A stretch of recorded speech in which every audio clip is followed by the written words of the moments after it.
Hello दोस्तों, welcome to my channel Chauhan and associates. GST 3B पर हम लोगों ने ऑलरेडी वीडियो डाली हुई है, लेकिन अक्टूबर 2023 की वीडियो आपके लिए बहुत ही इम्पोर्टेंट है, क्योंकि फाइनेंशियल ईयर 2022-2023 का कोई भी आईटीसी 22-23 का कोई भी आईटीसी जो अभी तक हमने क्लेम नहीं किया, उसे हम 30 नवंबर 2023 के बाद क्लेम नहीं कर पाएंगे। तो हमें ध्यान रखना है, जो भी हमारा आईटीसी फाइनेंशियल ईयर 22-23 से पर्टेन करता है, उसको हम 30 नवंबर 2023 के बाद क्लेम नहीं कर पाएंगे।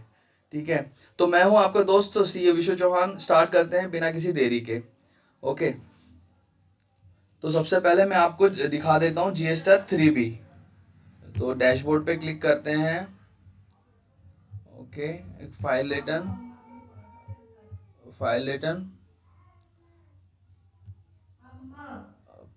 पीरियड लेंगे, इसमें अक्टूबर सर्च GSTR 3B।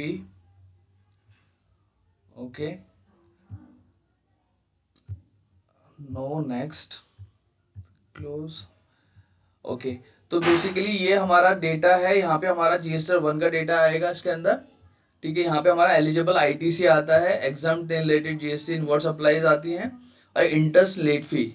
ठीक है, बेसिकली ये सारे डेटाज हैं। तो इसके अंदर अभी हमारा इस मंथ के लिए बहुत इंपॉर्टेंट टैब है एलिजिबल आईटीसी। तो जो भी आपका आईटीसी आप लोगों ने क्लेम नहीं किया, मतलब क्लेम कैसे नहीं किया, आप लोग अब बुक्स में बुक नहीं कर पाए, ठीक है, आपसे छूट गया है, तो आपको ध्यान रखना है, आप लास्ट ईयर का आईटीसी 30 नवंबर 2023 के बाद नहीं ले पाएंगे। तो उसके लिए हमें क्या करना है वो हमें समझना है। तो सबसे पहले हम रिकन्सिलेशन करते हैं उसके लिए। ठीक है, तो आपको रिकन्सिलेशन करना है। रिकन्सिलेशन से आपको पता चल जाएगा कौन कौन से इनवॉइसेस आपके जीएसटी 2B में नहीं आ रहे हैं। अकॉर्डिंगली आपको रिवर्स करना है और आईटीसी क्लेम करना है। तो आपको अक्टूबर 2023 की जीएसटी 1 एंड 3B दोनों ही बहुत ध्यान से फाइल करनी है। जो भी चेंज रेक्टिफिकेशन करने हैं इसी रिटर्न में करने हैं, क्योंकि आप फिर उसके बाद फाइनेंशियल 22-23 का कोई चेंज नहीं कर पाएंगे, एक्सेप्ट वो जीएसटी 9C में आप कर पाएंगे, 9 और 9C में, वो एक अलग चीज़ है। लेकिन हम कोशिश करेंगे कि हम अपनी अक्टूबर में ही सारी रेक्टिफिकेशन कर लें। तो मैंने जीएसटी रिकन्सिलेशन के ऊपर ऑलरेडी वीडियो बनाई हुई है, तो आप वहां से देख सकते हैं कि हम लोग रिकन्सिलेशन कैसे कर सकते हैं। ठीक है, तो बेसिकली मेरा आज ये वीडियो बनाने का मोटिव ही ये था कि हम लास्ट ईयर का आईटीसी क्लेम नहीं कर पाएंगे 30 नवंबर 2023 के बाद, इसलिए हमें बहुत ही ध्यान से अपनी अक्टूबर 2023 के जीएसटीआर 1 और 3B फाइल करनी है, सो दैट हमारा कोई भी आईटीसी हमसे छूट ना जाए। 3B के अंदर हम लोगों को कुछ रिवर्सल भी करने होते हैं। ठीक है, तो जो रिवर्सल है उसके अंदर एक रूल है, रूल 37 क्लॉज ए। तो ये रूल 37 क्लॉज ए क्या है, तो मैं आपको समझा देता हूँ। बेसिकली एक एग्जांपल से समझते हैं इसको हम लोग। वी हैव परचेज्ड, ठीक है, from X in the month of May 2022। अगर हमने कुछ भी कोई अपने सप्लायर से कुछ परचेज किया इन द मंथ ऑफ अप्रैल या मई 2022 के अंदर, ड्यूरिंग द ईयर 2022 के अंदर, 2022 और 2023 के अंदर, ठीक है, फॉर एग्जाम्पल हमने 100 रुपीज़ का उससे गुड्स परचेज किया, उस पर जीएसटी था 18 रुपीज़, 18, तो 118 अपना इन्वॉइस उससे हमें रिसीव हो गया।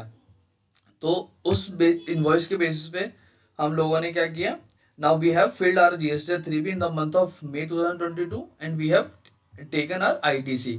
मतलब उसने क्या किया, एक्स ने अपनी जीएसटी 1 फाइल कर दी, और उसके जीएसटी 1 के बेसिस पे हम लोगों को जीएसटी 2B के अंदर मेरा आईटीसी आ गया, और मैंने 3B के अंदर अपना आईटीसी ले लिया, क्लेम कर लिया। लेकिन अब सेकेंड सिचुएशन इसमें आती है कि but X has not filled their GST 3B and not paid taxes to government.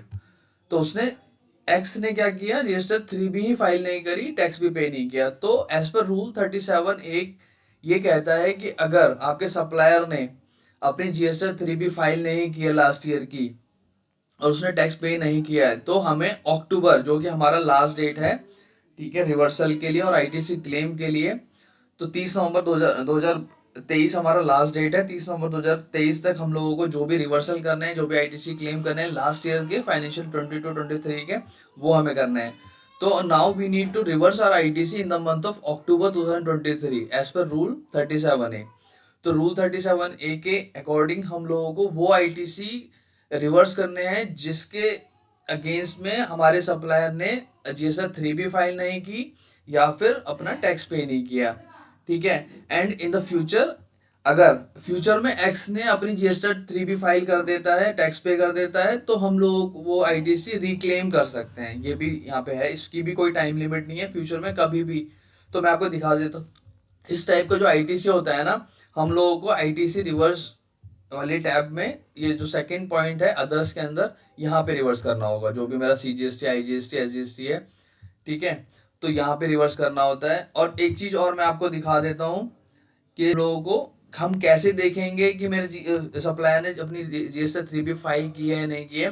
तो सर्च बाई टैक्स पेयर के अंदर आप जाओगे, उसका जीएसटी नंबर डालोगे, सर्च करोगे, ओके, यहाँ पे उसकी सारी डिटेल आती है और यहाँ पे उसका शो टेबल फाइलिंग, ठीक है, यहाँ पे आप देख सकते हो शो फाइलिंग टेबल। तो इसके अंदर आपको जीएसटी 3B का पूरा स्टेटस दिखाएगा कि जीएसटी 3B उसने किस किस मंथ की फाइल की हुई है, जीएसटी 1 उसने किस किस मंथ की फाइल की है, तो पूरा डेटा दिखाता है। और इसके अलावा अगर उसने 9(9)C भी फाइल की हुई है तो वो भी दिखाएगा। तो इस केस में कुछ भी है नहीं है इसका, इसलिए नहीं दिखा रहा है, ठीक है। तो on the basis of this data you can find out कि उसने टैक्स पे किया नहीं किया। और सेकेंड है अपना रिकन्सिलेशन, सबसे बेस्ट है अपना रिकन्सिलेशन। रिकन्सिलेशन से हमें सारी चीज़ें पता लग जाती है। तो ये थी, ये वीडियो बनाने का मेरा मोटिव ये था कि अक्टूबर 2023 हमारे लिए बहुत ही इंपॉर्टेंट है, जीएसटी 1 और 3B के लिए, दोनों के लिए। क्योंकि जो भी हमें रेक्टिफिकेशन करनी है, जो भी हमारा आईटीसी है जो हम लोगों ने क्लेम नहीं किया, वो हमें क्लेम करना है यहाँ पे, ठीक है। तो इंश्योर करना है हम लोगों को कि हमारा कोई भी लॉस ना हो। गवर्नमेंट को एक्सेस टैक्स पे करना है, वो तो हम कभी भी कर सकते हैं। जो मैंने बताया था ना, DRC 01C के थ्रू हम लोग कभी भी टैक्स पे कर सकते हैं। लेकिन हमारा अगर कोई आईटीसी रह गया तो हम उसको फ्यूचर में क्लेम नहीं कर पाएंगे। तो थैंक यू दोस्तों, thanks for watching my video, thank you.